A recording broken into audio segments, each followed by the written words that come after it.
उत्तर प्रदेश की योगी आदित्यनाथ सरकार का दावा है कि उसने अब तक का सूबे का सबसे बड़ा बजट पेश किया है। 6 लाख करोड़ रुपए से भी ज्यादा का बजट। मुख्यमंत्री योगी आदित्यनाथ के मुताबिक यह बजट प्रदेश की 25 करोड़ जनता की भावनाओं को ध्यान में रखकर समाज के हर एक तबके के लिए बनाया गया है।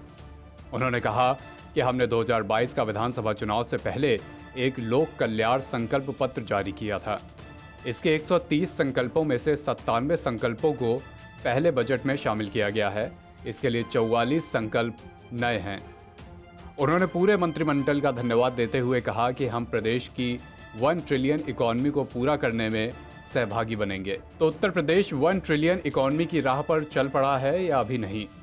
योगी आदित्यनाथ की सरकार का क्या विजन है? इन सब सवालों के जवाब समझने के लिए हम आपके सामने बजट भाषण के प्रमुख अंश प्रस्तुत कर रहे हैं। उत्तर प्रदेश के इस बजट में उज्ज्वला योजना के लाभार्थियों को 2 गैस सिलेंडर का प्रावधान रखा गया है। किसानों के लिए भामाशाह योजना का प्रावधान है। आलू, प्याज, टमाटर जैसी फसलों के लिए कोष की व्यवस्था की गई है। हमने प्राकृतिक खेती को बढ़ावा देने के लिए पहले से कार्य योजना बनाई थी, ऐसा योगी आदित्यनाथ का कहना है। और अब उसके लिए हर कमिश्नरी में टेस्टिंग लैब स्थापित है। अगले 5 वर्ष में बुंदेलखंड में प्राकृतिक खेती का भी सरकार ने लक्ष्य रखा है।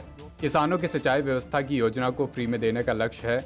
इसके लिए सरकार पीएम कुसुम योजना के अंतर्गत सोलर पैनल की व्यवस्था करेगी। किसानों को एमएसपी का लाभ देने की योजना लाई गई है। निषाद राज बोर्ड के तहत नाविकों को नाव खरीदने की योजना लाई गई है। गरीब कल्याण कार्ड की योजना है। रोजगार स्वरोजगार की कार्य योजना के लिए बजट में स्थान दिया गया है। MBBS और PG की सीटें बढ़ी हैं, इसके लिए बजट का प्रावधान भी रखा गया है।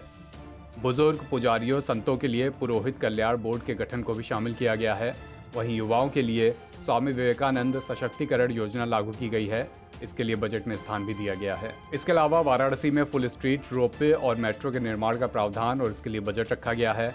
पूर्व मुख्यमंत्री कल्याण सिंह की स्मृति में बाबूजी कल्याण योजना एक नई योजना शुरू की गई है और इसके लिए अलग बजट का प्रावधान भी रखा गया है। महाविद्यालय में स्मार्ट क्लासेस की व्यवस्था के लिए बजट है। ग्रामीण क्षेत्रों में मिनी स्टेडियम के लिए बजट है। युवाओं को स्टार्टअप शुरू करने के लिए बजट में प्रावधान है, इसके लिए फंडिंग की जाएगी।